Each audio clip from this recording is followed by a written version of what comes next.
Bismillahirrahmanirrahim. Assalamualaikum dan selamat sejahtera. Okey, sekarang tiba masanya untuk saya masuk kepada sub yang seterusnya dalam transformer, iaitu auto transformer. Okey, ada banyak perbezaan sebenarnya auto transformer ni dengan transformer biasa. Okey, so saya nyatakan di dalam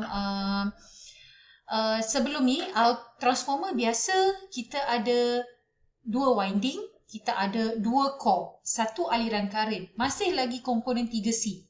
Tapi dalam auto transformer dia ada beza sikit. So macam mana sikit dia tu? So saya lukislah, saya terang melalui sketching. Okey, auto transformer.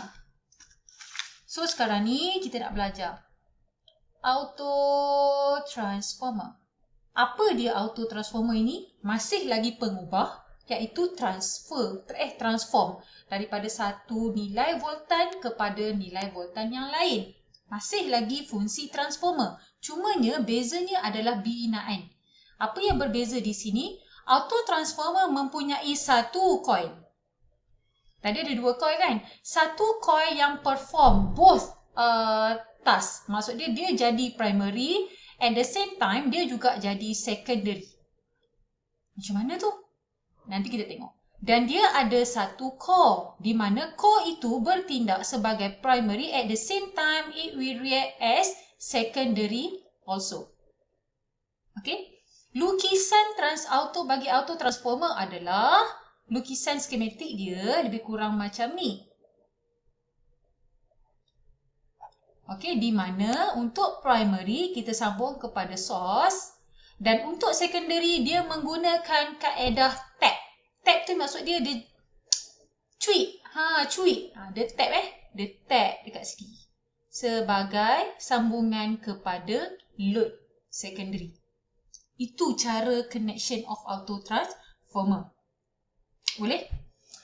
Okey.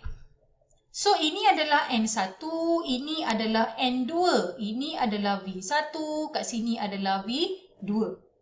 Ratio masih lagi sama, iaitu VP over VS equal to NP over NS equal to IS over IP. Tak ada apa-apa yang berubah. Yang berubah cumalah dia punya construction, binaan. Fungsi masih sama, rumus masih sama. Tak ada apa-apa yang berbeza di sini. Okey, kenapa tiba-tiba jadi auto transformer ni? Ada sebab dia. Ada beberapa kriteria di dalam transformer yang menyumbang kepada losses. Okey, awak tahu kan, saya dah terang. Jadi, auto transformer ini direka bagi mengurangkan kadar kehilangan dalam satu-satu transformer. Macam mana dia kurangkan? Sebab pertama, dia pakai satu core. Bila pakai satu core, maka kuranglah possibility untuk menghasilkan eddy current. Kan? Core dia satu je lah, satu teras yang sama. Jadi, awak kena tahu apabila dia berkongsi satu teras yang sama, dia ada, first yang awak tahu pasal transformer, dia ada single core. Bila ada single core, maka less core losses. Kriteria yang kedua pasal auto transformer, dia less winding. Sebab dia pakai satu winding je kan. Yang tu lah primary, yang tu lah secondary. Jadi bila dia less winding, maka dia akan mengurangkan nilai winding losses juga dalam masa yang sama. Boleh? Maksud dia pakai satu wire je. Instead of kalau you ada transformer biasa, ni primary, ni secondary. Jadi heat yang berbeza pada kedua-dua wire. Maksud dia winding ni dia ada heat dia sendiri, dia ada tenaga haba dia sendiri, yang ini ada tenaga haba dia sendiri. Sekarang dia pakai satu gegelung winding yang sama. Jadi heat tu jadi satu je. Jadi jumlah kehilangan haba pada winding losses pun akan berkurangan dalam masa yang sama. Perkara ketiga lagi, apa lagi yang awak dapat tahu daripada transformer? Apabila core losses turun, winding losses turun. Apa yang akan naik? Maka efisiensi akan meningkat. Kecekapan akan meningkat. Okey, kecekapan akan meningkat. Jadi, autotransformer ini secara langsungnya dicipta bagi meningkatkan nilai kecekapan selain daripada mengurangkan kadar kehilangan. Losses tu. Kita nak reduce the number of losses and to increase the number of efficiency. Alright, next. Okey, jadi perkara keempat yang perlu awak tahu. Apabila dia pakai satu core, awak tahu kan core tu konduktor. Konduktor tu apa? Besi. Berat tak? Berat kan? Jadi bila dia pakai satu bongkah besi yang besar, ada dua core, maka lebih berat. Bila you pakai transformer, you pakai single core, maka dia lebih ringan. Dia akan less weight. Ringan. Okey, dia akan lebih ringan. Okey, apa lagi? Seterusnya, dia ada pakai single winding. Jadi bila dia pakai single winding, maka you akan saving cost di sini. Kenapa saving cost? Sebab you pakai less copper. Kenapa less copper? Satu je winding kan, instead of you pakai dua winding. Jadi you kuranglah pakai copper kat situ. Copper mahal kan? Jadi dia boleh saving cost melalui reduce of number nilai copper yang you pakai. Okay? Maksimum copper yang you pakai untuk jadikan winding. Alright. Yang seterusnya keenam. Apa lagi awak boleh dapat daripada auto transformer? Binaan dia lebih simple. Okay? Binaan dia lebih simple. Satu je binaan instead of awak kena lukis dua. Binaan lebih simple. Simple construction. Okay, simple construction, simple connection.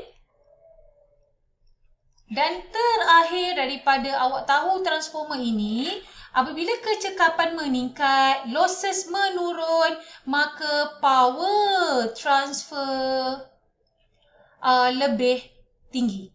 Maximum power transfer. Maksud dia, 500 kVA masuk, kalau nak keluar pun, nak hilang pun sikit je. Maksud dia maximum power transfer. Mungkin keluar dalam 499 ke? Macam tu. Okay, power transfer yang daripada primary ke secondary lebih tinggi. Okay, maximum. Maximum power transfer disebabkan due to less losses. 7 perkara yang awak tahu daripada binaan auto transformer tadi. Okay, this is all about auto transformer. Saya harap clear. Kiraan untuk auto transformer sama je dengan kiraan untuk transformer biasa. Tidak ada perbezaan di sini. Perbezaannya cuma adalah construction and the connection. Okay, kelas? Alright, so kita tak nak buang masa kat situ. Sekarang saya nak terus masuk kepada EMF. Awak tahu, dalam satu litar, apabila dibekalkan konsep 3C, elemen 3C, maka akan terjadinya kearuhan. Kearuhan ada dua. Kearuhan pada voltage dan current kita panggil EMF ataupun kita panggil induced current. Dan kearuhan yang berlaku dalam medan magnet kita panggil elektromagnet. So sekarang saya nak tunjuk kepada awak macam mana EMF mengira EMF di dalam litar transformer. Okey, mari kita rujuk nota. Dalam nota, dia ada terang dekat awak a few things lah. Okey, dia ada terang a few things mengenai macam mana wujudnya formula bagi mengira EMF dalam primary dan secondary section. So, yang ni boleh datang jumpa saya, nanti saya terangkan. Apa yang saya nak fokus dekat sini adalah untuk mengira EMF, awak ada dua core, maka awak akan ada dua EMF, iaitu pada primary dan juga pada secondary. Okey, E1 dan E2. Rumus bagi E1 equal to 4.44 darab N1 darab nilai frekuensi darab dengan nilai maksimum flux. Maksimum flux. Okay. I1. Nilai I2 equal to 4.44. Now we are talking about secondary section. This must be secondary coil times frequency times flux maximum. Okay. Apa yang constant di sini? F constant. Maximum flux constant. Dan nilai 4.44 ini constant. Kenapa constant? Sebab pertama, transformer tidak mengusik frekuensi. You kena ingat. Jadi both section primary and secondary will be sharing the same frequency. Kenapa maximum V sama? Sebab the same core.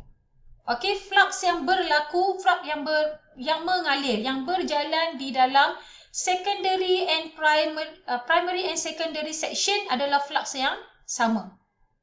Sebab tu constant. Dan 4.44 adalah pengkali. Macam mana dapat pengkali ni? You boleh baca nota ni. Kalau tak faham, tanya saya. Alright? Okay, maka ini adalah rumus terakhir di dalam topik transformer. Selesai untuk auto transformer dan juga EMF. Okay, kita akan jumpa lagi dalam penyelesaian ataupun tutorial berkaitan dengan keseluruhan tajuk transformer. Maksudnya daripada awal transformer ideal, dalam soalan yang sama juga dia akan tanya balik transformer yang melibatkan losses. Dalam soalan yang sama juga dia akan tanya juga macam mana EMF ataupun maximum flux ini dikira. Okey, saya akan masuk dalam section seterusnya sebab panjang. Saya tak nak combine dengan sesi ni dalam sesi rakaman yang seterusnya. Okey, semoga bermanfaat. Terima kasih. Assalamualaikum.